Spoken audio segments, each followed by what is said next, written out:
Namaskar bondhu bandhavi hokol. Once again welcome to Vision Q YouTube channel. Aro aji ami topic or discussion koribo loisilu after Sukafa, that is starting from Suhungmung. Now previous amar jonto topic asile tate ami discussion korisilu about the origin of the Ahom kingdom, reign of Sukafa, society of Ahoms, rule of Sudangfa, and emergence of Hinduism among Ahoms. Now, yate mo last video to tata bhul hoy goisile, that is regarding the Sukafa death ketia hoisile. So I really apologize for my mistake there. PPT likhunte tate apnalike display paisile 1228 amar konto 1228 koi pelaisilo. Sukafa Ahomot enter korisile and he entered Namrup through Patkai Hills in the year 1228 and their death hoisile in the year 1268. So please correct it. Aro etue correction etue more kobolege asile yar pra. Now in today's video we will be discussing about from Suhungmung to Sukhamfa. Aro aji jonto ami the time period I discussion korim, that will be mainly from 1497 to 1603. Now Suhungmung, this period of Suhungmung was one of the most vital period of Ahom kingdom, and a period to Suhungmung, particularly Suhungmung period, was from 1497 to 1539. Suhungmungar jonto clan asile, that clan was from Dihingia, our tank ekarne Dihingia Raja buliu koa hoy. One of the reasons why he was called as a Dihingia Raja, aro teor clan ki hoy etu bahut bar porikha dekhibole poa goise as an MCQ question. Now teor eta multi ethnic polity establish korisile. Multi ethnic polity means enuka eta ekhon polity town banaisile jot not only it was like totally Ahomization or totally Hinduism, so at a multi ethnic he was like very liberal to all the ethnic groups. Now he expanded greatly at the cost of the Chutias and the Dimasa. He also defended against first Muslim invasions under Turbak Khan. Chutia, Dimasha, Koch, ekhini gutei khinir invasion and accession yate hoisile. We will discuss that in details in the later part of the videos. And also ekhini homoyate prothom barar karone Muslim invasion hoisile under Turbak Khan, and Kane dynasty and Koch dynasty Kane dynasty collapse hoisile by the Ahoms, teoluk collapse hoisile, and a Koch dynasty accession hoisile. He was the first Ahom king to adopt a Hindu title of Sargonarayan. So Sargonarayanor jonto title hoy, hey Sargonarayan is a Hindu title. This is totally a Hindu title, and Hindu title was first of all adopted by Suhungmung. So it forms an important question here, that who was the first Ahom king to have adopt the title Sargonarayan. So answer will be Suhungmung. Teong Dihingia Raja boli ikarne koisile karon kyo teong Bokota town capital shifting korisile. Bokota was on the bank of the Dihing river. So this is one of the reason why he was called the Dihingia Raja. First reason becomes that town Dihing clan opra belong korisile. Second is that town nijor capital khon Dihing Bokota banaisile, that is on the bank of the Dihing river. Now the capital of Ahom during the Suhungmung's rule was Dihing. Now their expansion. মই ইয়াতে আগতে কৈছিলো যে his polity was multi ethnic polity. Also তেওঁৰ সময়ত বহুতখিনি expansion হৈছিলে, the Chutias, Kacharis, Dimashas or expansion, and we will study that in detail. He acquired a vision of an extended polity and consolidated rule. He suppressed the revolt of the Atonia Naga in 1504 and making them accept the Ahom overlordship. That means in 1504, after few years after his reigning started, that is after 1497, তেওঁ যোনটো মানে এটনিয়া নাগাস খুনি যোনখিনি এটা revolt create কৰি আছিল সেইখিনি সময়ত আহোমৰ শাসনৰ সময়ত সেই সুহংমুঙে সেই আটনিয়া নাগাখিনিৰ যোনটো ৰিভল্ট কন্টিনিউ হৈ আছে সেই ৰিভল্টটো তেওঁ টোটালি সাপ্ৰেছড কৰি পেলাইছিলে ইন দ্য ইয়াৰ 1504 আৰু তেওঁ বিগেষ্ট সাকসেছ দেখা পোৱা গৈছিলে with the Chutia kingdom how what is the success let's discuss so Suhumung first annexed Panbari of Habung in 1512 Habung is a territory under the Chutia kingdom so Panbari Habungor তেওঁ হিখিনি first of all তেওঁৰ annexation হৈছিলে Chutia কিংডমত that is in the Habung তাৰ পিছত তেওঁ attack কৰিছিলে Chutias also attack Ahoms under Dhir Narayan and occupied the few areas so Chutias kinie jetia Chutia raja Dhir Narayan hoy asile hekhini homayot Ahomor upor attack korisile and Chutias were able to capture few areas of Ahom here 1552 Ahome fight back korisile because Ahom was not like that ki teoloke rest kori dibo je amak fight korise no they fought back and they reoccupied lost territories আৰু ইয়াতে Dibrumukh that is Dibrugarh তাতে তেওঁলোকে এটা fort বনাইছিলে that's why Dibrumukh came to be known as Dibrugarh so তাতে এটা fort এটা গড় এটা তেওঁলোকে ক্ৰিয়েট কৰিছিলে তাৰ পিছত ধীৰনাৰায়ণৰ পিছত ৰজা হৈ যায় চুটিয়া কিংডমৰ নীতিপাল আমি অলৰেডি চুটিয়া কিংডম ডিসকাস কৰোঁতে ইয়াৰে ওপৰত ডিসকাশন কৰিছিলো about the চুটিয়া কিংডম আপোনালোকে যদি চুটিয়া কিংডমটো আৰু এবাৰ চাবলৈ খোজে তেতিয়া হলে description box তাৰে লিংক দিয়া থাকিব আপোনালোকে তাতে ফলো কৰিব পাৰে now after Dhirnarayan his son in law Nitipal became the ruler and Dhirnarayan's daughter that is Sadhani they both of them were ruling the Chutia kingdom now এটা হৈছিলে কি যে নীতিপালৰ শাসনটো ইমান ষ্ট্ৰং নাছিলে যিমান ধীৰনাৰায়ণৰ আছিল ধীৰনাৰায়ণৰ সময়ত আহোমক তেওঁলোকে আহোমৰ টেৰিটৰি ক্যাপচাৰ কৰিব পাৰিছিল যত নেকি when we talk about নীতিপালৰ সময়ত Ahom fought back and Ahom was able to get back those areas যোনখিনি তেওঁলোকে আগতে ধীৰনাৰায়ণৰ লগত তেওঁলোকে হেৰাই পেলাইছিলে now যেতিয়া তেওঁলোকে নীতিপাল and সাধনীৰ ওপৰত তেওঁলোকৰ এটাক হৈছিলে তেতিয়া এটো হৈ যায় যে Nitipal was killed in the battle and Sadhani তেওঁ বহুত brave আছিল she fought back and যেতিয়া দেখিলে যে নাই তেওঁ হাৰি আছে and she তেওঁ এটা হিল টপৰ পৰা জপিয়াই দিয়ে and তেতিয়া তেওঁ death ho jay but we need to mention here about Sadhani because she fought very bravely and she is one of the most mentioned woman leader in this struggle okay so our karone Sati Sadhani Divasho celebration kora hoy er details ma already discussion koiso in the previous Chutia kingdom video now jetia teoloke Chutia territory annexation korisile tar pisote Ahomor relationship with the hill tribes for example the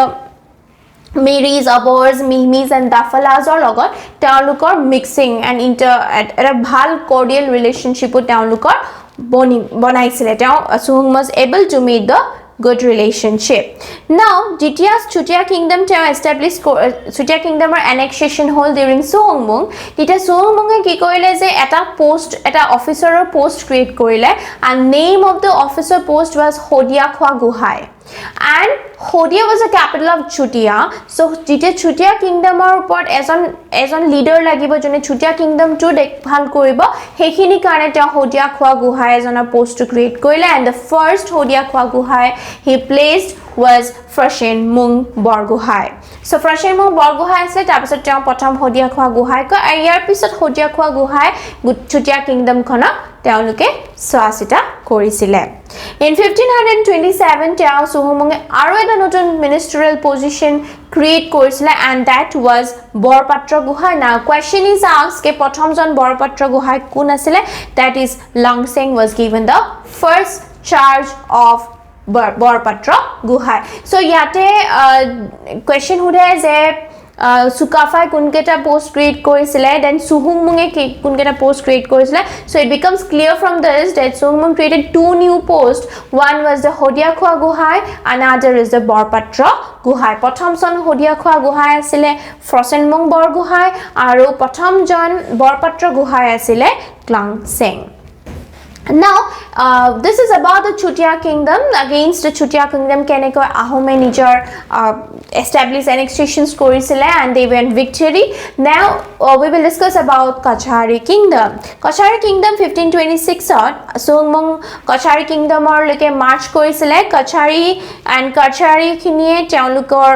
Dimapuror like teoluk shift Dimapuror teoluk eribologia hoisile. They shifted to another place. Again I have discussed about Kachari Kingdom in the previous video, so apnaloke jodi bisare tar details janibor karone apnaloke description box or link link to pai jabo apnaloke sabo paribo Kachari Kingdom. Now jitia Kachari Kingdom or upor annexation hoisile Suhungmung when victorious titia as a vassal king hisabe teo Detsangok place korisile on the Kachari Kingdom. কিন্তু পিছলৈকে ডেটসাঙৰ revolt rose and revolt ডেটসাঙে কৰিলে কি তেওঁ কিছু বছৰ আহোমৰ তলত তেওঁ কৰি থাকিলে কিন্তু তাৰপিছত তেওঁ আহোমৰ এগেইনষ্টত গুচি গ'ল and then Suhungmung kill Detsang. Now apart from Chutia Kingdom annexation, Kachari Kingdom annexation, next invasion teolukor homoyot hoisile the Muslim invasion. Now Muslim invasion first of all the important hoise yate to point to be noted is that first Muslim invasion during Ahomor homoyot prothom bar Muslim invasion ketia hoisile kar homoyot hoisile, so it was in 1527 and during the reign of Suhungmung.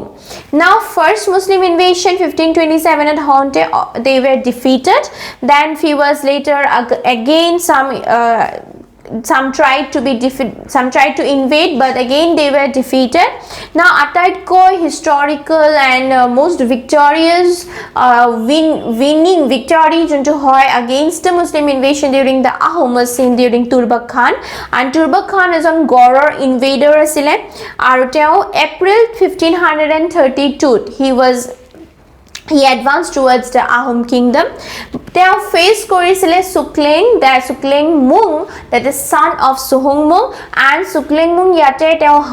kisu hurt hoisile, teo wounded hoi goisile juddho khonot ami pohim Suklengmungor kothao. To yate teo jitia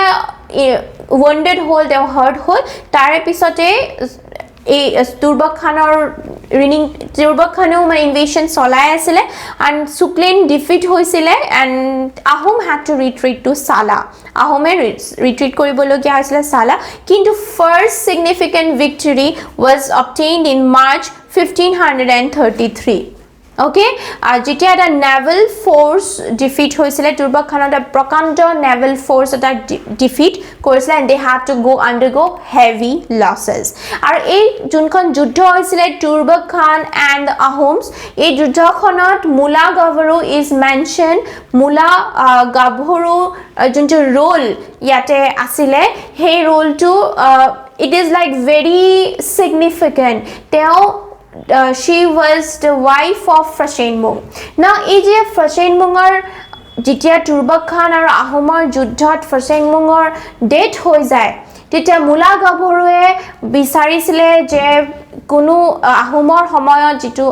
সংস্কাৰ আমাৰ চলি আছিল অসমীয়া culture চলি আছিল হেখিনিক যদি ৰক্ষা কৰিব লাগে then she had to be in the battlefield and Mula Gavaru খুব সাহসেৰে এটা এক্সাম্পল সেট কৰি গৈছে আমাৰ অসমীয়া নাৰীখিনি কাৰণে নাৰী জাতিটোৰ কাৰণে যে কিমান সাহসী আমাৰ অসমীয়া ছোৱালীখিনি আৰু এই ইন্ডিপেন্ডেন্ট মেন্টালিটিৰ নাৰী হৈ পিনে Mula Gavaru she fought very bravely and fighting with this only she gave her life and আজিও হিষ্ট্ৰীত খুবেই ধুনীয়াকে সোণালী আখৰেৰে লিখা হৈছে Mula Gavaruৰ নাম. Now যোনখন ফাইনাল ৰিভাৰ হয় that is the battle of Bharali ৰিভাৰৰ মুৰা যোনখন যুদ্ধ হৈছিল battle of Bharali তাতে Turbakok মাৰি পেলোৱা হৈছিল by the army of Ahom and Karotia river leke Ahome extension korise, that is the highest extension of the Ahom. Okay, and now Karotia river kodasebili hudle you should know that this is in the present North Bengal. Now jitia Turbak Khanor junkhini soldiers kini ক্যাপচাৰ কৰিছিলে সুহুংমুঙৰ ৰাজত্বৰ সময়ত যোনখিনি ক্যাপচাৰ কৰিলে কাৰণ কি তুৰ্বক খানটো হাৰি গ'ল তুৰ্বক খানটো তেওঁৰ ডেথ হৈ গ'ল তেওঁৰ যোনখিনি সোলজাৰ্ছ অসমত ৰৈ গৈছিলে সেই সোলজাৰ্ছ খিনিক সুহুংমুঙে এটা পাৰ্টিকুলাৰ জাগাত সেটেল কৰালে আৰু পিছলৈকে সেইখিনি এটা নামও তেওঁ দিছিলে যে এইখিনি ইয়াতে সেটেল এইখিনি ইয়াতে সেটেল হ'ব গড় পৰা আহিছিলে সো গড়িয়া বুলি তেওঁলোকক মেনশনো কৰা হয় বুৰঞ্জীত আৰু এওঁলোকক অকুপেশন হিচাপে সো দ্যাট তেওঁলোকে নিজে কিবা এটা কৰি খাব পাৰে হেনেকে তেওঁলোকক অকুপেশন তেওঁলোকক মাৰি পেলোৱা নাছিলে সুহুংমুঙে তেওঁলোকক এটা সেটেলমেন্ট দিছিলে যে ঠিক আছে আপোনালোকক আমি মাৰি নেপেলাও বা ক্যাপচাৰ কৰি নাৰাখো সেটেলমেন্ট দিছিলে that is mostly said as some parts of Hajo so যেতিয়া তেওঁলোক তাতে থাকিলে তেওঁলোকক as an occupation তেওঁলোকক দিছিলে brass craftment তো ব্ৰাছৰ বস্তুবোৰ বনাবলৈকে তামৰ বস্তুবোৰ বনাবলৈকে তেওঁলোকক টেকনিক শিকাইছিলে and তেওঁলোকে হেবোৰ বিক্ৰী কৰিব ললে and as a result তেওঁলোকে এটা লাইভলিহুড তাতে পালে তাৰ পিছতে তাৰ মাজত ইন্টাৰমিক্সিং হৈ পিনে they villages form among this captured soldiers. Now after Suhungmung his son Suklingmung died in his age and then Suklingmung raja hol ar Suklingmungor time period was 1539 to 1552 Suklingmungok Gorgoria raja buliu koa hoy because town capital shifting korisile Gorgaon loike Now ekhini homayot Suklingmungor reigning period at a very significant thing is seen here that Madhavdev aru Madhavdev আর শংকৰদেৱৰ জুৱাই that is হৰিক তেওঁলোকে ক্যাপচাৰ কৰিছিলে আৰু Suklingmung was particular to not to spread the Kahana dharma and then হৰিক execute কৰা হৈছিল না Gargaon town excavation কৰাৰ পৰে নাগা আলি কনস্ট্ৰাকশন কৰিছিলে during Suklingmung so this is the few significant things that we have to remember about Suklingmung Next, after Suklingmung, his son Sukramfa became the ruler and Sukramfa almost 51 years rule korisile and Ahom dynasty bitot atatkoi besikoi rule kora asile Sukramfa ar Sukramfa khora raja boli koa asile yer reason itu asile je Sukramfa khub sports ot interest asile teu kheli khub bhal paisile enete teu eta hathir upor jete kheli thake khelibo loy sport dekhai asile tete teu hati tur pa pori jay hati pora pori pine teu ভৰি এখন damage হৈ যায় তাৰ পিছত তেওঁ লিম্পিং কৰিব start কৰে যাৰ কাৰণে তেওঁ খুৰা ৰাজা বুলিও কোৱা হৈছিল না যেতিয়া আমি দেখিছো যে তেওঁৰ পিতৃ that is Suklingmungৰ সময়ত আমি দেখিছিলো যে শংকৰদেৱ আৰু মাধৱদেৱৰ টাইমটো অলপ সময় কাৰণে ৰৈ গৈছিল তেওঁলোকৰ কন্ট্ৰিবিউশনছও তেওঁ হিখিনি সময় তেওঁলোকক পাৰমিশন দিয়া নাছিলে কিন্তু সুকৰামফাই আকো হেনুকা নাছিলে তেওঁ একাহৰ্ম ধৰ্মক তেওঁ এটা নতুন পথ দেখুৱাইছিলে আৰু তেওঁ মাধৱদেৱৰ যোনখিনি ডিসাইপলছ আছে হিখিনিকো তেওঁ ৰেসপেক্ট দিছিলে আৰু ইয়াতে ক'ব পাৰো যে তেওঁৰ সময়ত আৰু এটা নতুন creation হৈছিলে about একাহৰ্ণ Dharma. This point becomes very important. Now in 1562 that a full-fledged period sole যেতিয়া কোচ কিংডমৰ annexation হয় in the Ahom kingdom. Koch কিংডমৰ হেখিনি সময়ত ৰজা আছিল নৰনাৰায়ণ আৰু কমান্ডাৰ আছিল military commander আছিল শিলাৰয়. Now again Koch kingdom has been discussed in the previous video. আপোনালোকে details তাতে পাই যাব আৰু ইয়াতে এটো হয় যে কোচ কিংডমৰ rule to আহোমৰ ওপৰত এতিয়া ভাৰি পৰি যায় and আহোমৰ হেখিনি সময়ত ৰজা সুকৰামফা could not overtook over the Koch kingdom. Now yare followed dukhon juddho yate hoy one is the battle of Dikho another is the battle of Handia. Now jitia yate annexation hoy from the Koch kingdom ekhon treaty sign hoy treaty of Majuli. Now treaty of Majuli kisu points thake for example prothom point to hoy je ahomok Kochor overlordship mani lobolokia বাধ্য কৰোৱা হয় আৰু আহোমৰ ৰজা হিখিনি আমাক কোচৰ লৰ্ডশিপটো মানি লৈছিলে দুই নম্বৰতে হয় কি যে তেওঁলোকৰ এলিফেন্ট আৰু হৰ্স স্পেশাল এলিফেন্ট হৰ্স কোনখিনি আছিল ফেভাৰিট ৰজা হেখিনি কোচক দিবলগীয়া হৈছিল তিনি নম্বৰ যোনটো মেনশন কৰিছে ট্ৰিটি অফ মাজুলী ইটো হয় যে তেওঁলোকৰ extension to the west of Subansiri এটা আছিলে যে north bank of Brahmaputra to the west of সুবানশিৰিলৈকে এক্সটেনশ্যন কৰি দিছিলে কোচ কিংডম আৰু নবেলছখিনিৰ 5জন সানক হেণ্ডঅভাৰ কৰিবলগীয়া হৈছিলে কোচ কিংডমক আৰু ৱাৰৰ যোনখিনি খৰচা হৈছিলে সেই খৰচাখিনি ইনডেমনিটি হিচাপেও পে কৰিবলগীয়া হৈছিলে আহোমে Koch কিংডমক so with this the treaty of Majuli was signed now Sukrangphaৰ death হয় in 1603 at Khowang and Susengfa ইয়াৰ পিছত নেক্সট ৰজা হ'ব ইয়াতে সুসেংফা নাও আজিৰ এই ভিডিওটোত আমি সুক্ৰাংফালৈকে ডিসকাশন কৰিলো আৰু মোৰ বুঝা আপোনালোকে নিশ্চয় ইয়াৰ খিনি কন্টেন্টটো বুজি পাইছে আমি অকেজন ৰজাৰ কেইজনমান সিগনিফিকেন্ট points আমি ডিসকাস কৰি যাম যোনটো এক্সামিনেশন পইণ্ট অফ ভিউ পৰা ইম্পৰ্টেন্ট হৈ যাব so next video we will discuss starting from Susengfa that is Pratap Singha now আজিৰ ভিডিওটো ৰিলেটেড যোনখিনি probable questions hudibo para goise ba hudise hekhini questions let's discuss who was the first king to adopt the title of Horgonarayan who was known as Dihingya Raja name of the post created by Sohummung when the first Muslim invasion took place in Ahom kingdom Mula Gavaru died fighting with who was known as Gorgoya Raja and Treaty of Majuli was signed between whom now yate ma arata question my add on korim etu hoise je Mula Gavarur original name ki asile Mula Gavaru she had an original name and I wondered apnaloke okonman itur upor pohok amar nichoy ekhini answer jonto Mula Gavarur teon jonto another name asile a answer question to answer my next ভিডিওত মই discuss কৰিম আৰু যোন কেইজন মোৰ ভিউৱাৰ্স এ comment বক্সত ইয়াৰ কোৱেশ্চনটো answer correctly দিব যে what is the another name of Mula Gavaru তেওঁলোকৰ নামও মই মোৰ আহিবলগীয়া ভিডিওত মই মেনশন কৰিম সো মই আশা কৰিছো আপোনালোকে মোৰ ভিডিওটো ভাল পাইছে আৰু নিশ্চয় আপোনালোকৰ কামত আহিছে বুলি ভাবিছো প্ৰিভিয়াসলি মোৰ হোৱা ভুলটোৰ কাৰণে মই আৰু এবাৰ আপোনালোকৰ ওচৰত ক্ষমা খুজিছো আগলৈকে মোৰ আশা থাকিলে মোৰ সকলো ভুল আপোনালোকে ক্ষমা কৰি মোক কি কৰিব পৰা আপোনালোকৰ কাৰণে হেতু মোক জনাব মই আজিৰ ভিডিওটো ইমানতে সামৰিছো ধন্যবাদ